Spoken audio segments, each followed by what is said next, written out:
Assalamualaikum warahmatullahi wabarakatuh. Alhamdulillahirrahmanirrahim. Assalatu wassalamu asrofil anbiya'i wal sayyidina wa maulana Muhammadin wa ala alihi wa sahbihi ajma'in amma ba'du. Allahumma sholli ala sayyidina Muhammad wa ala sayyidina Muhammad. Allahumma sholli ala sayyidina wa ala ali sayyidina Muhammad. Allahumma sholli ala sayyidina Muhammad wa ala sayyidina Muhammad. Apa kabar? Uh, para siswa-siswi SMK Bina Mandiri yang soleh. Pada kesempatan kali ini, izinkan Bapak menyampaikan pelajaran pemrograman mikroprosesor dan mikrokontroler atau disingkat PMM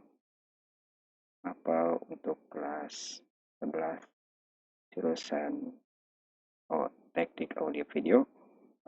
Alokasi waktu pembelajaran kali ini adalah 2 jam pembelajaran. Oke, Guru Mapel, perkenalkan Bapak Supratman Eskom. Sebelum masuk pada materi, Bapak ingin menyampaikan sesuatu dulu.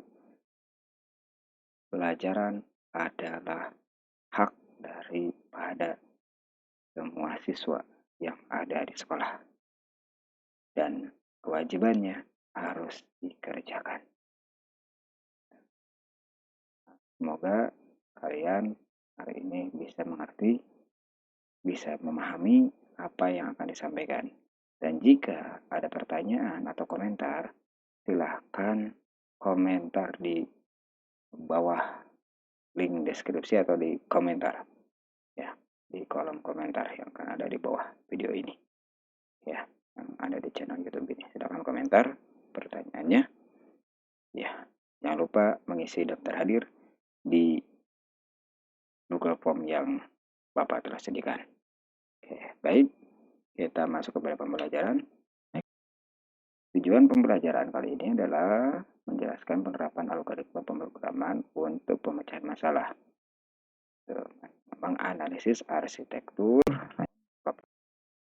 komponen pendukung sistem minimum mikroprosesor, kemudian memahami bahan pemrograman mikroprosesor, membuat perencanaan aplikasi sederhana sistem minimum mikroprosesor, menganalisis arsitektur rancang bangun mikrokontroler, menjelaskan program dengan mikrokontroler, membuat perencanaan program aplikasi sederhana dengan mikrokontroler, membuat perencanaan aplikasi sederhana sistem pengendali mikrokontroler.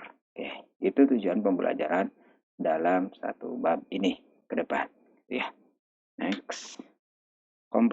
Kompetensi dasar atau kemampuan yang harus kalian miliki dalam pembelajaran kali ini. Pertama, menerapkan algoritma pemrograman untuk pemecahan masalah. 3.2-nya memahami arsitektur atau rancang bangun mikroprosesor. 4.1-nya memecahkan masalah dengan algoritma pemrograman. Dan 4.2-nya membuat blok diagram arsitektur mikroprosesor. Itu kompetensi dasar yang harus kalian tempuh pada kesempatan kali ini. Next.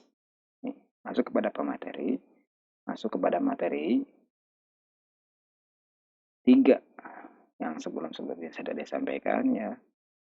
Pada pembahasan yang ketiga yaitu program atau pemrograman.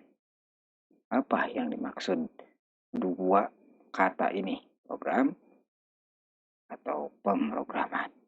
Ya, program adalah kumpulan instruksi tersendiri yang biasanya disebut source code buat oleh programming atau pembuat program. Itu.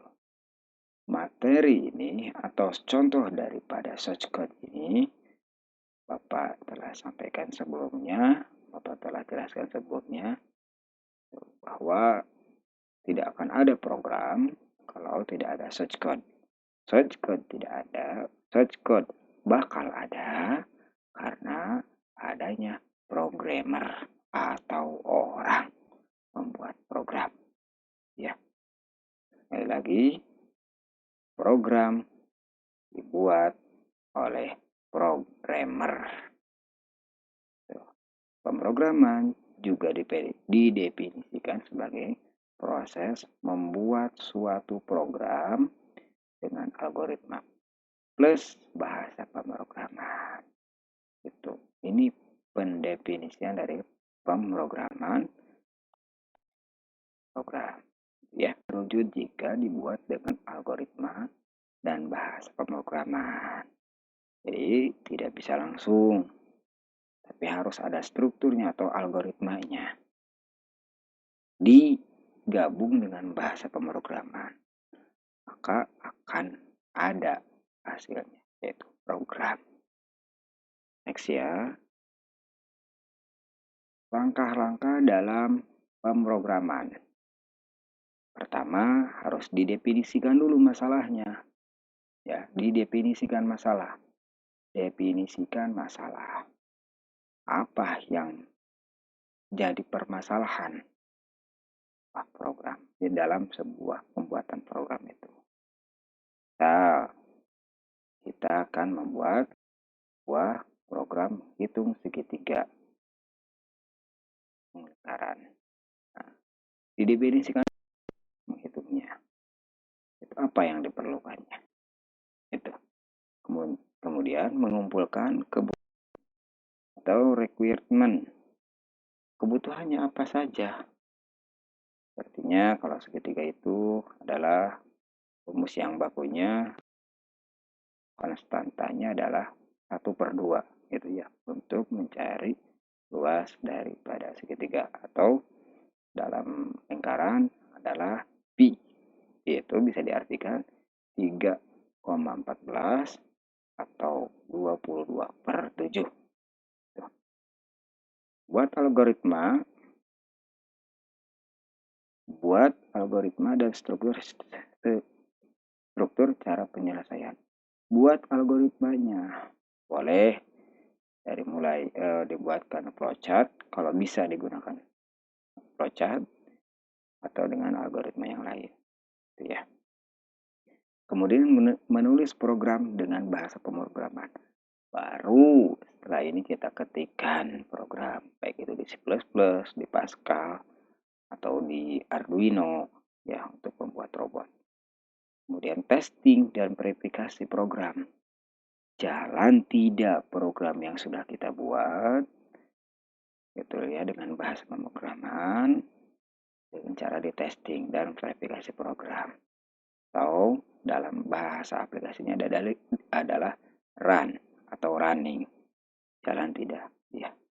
Kemudian implementasi atau instalasi program. Kalau di dalam bahasa pemrograman, contoh sepertinya di Visual Basic, di package, di pack dulu, ya. Kemudian diinstalasi ke laptop atau komputer yang lain yang sudah jadi sebuah program. Kemudian dokumentasi program, harus ada dokumentasi programnya. Ini yang paling utamanya, kita harus bisa pemeliharaan dalam program. Itu ya, hubungan harus dipelihara. Ya, dipelihara. Begitupun program harus dipelihara. Jika ada error, kita siap memeliharanya. Itu ya.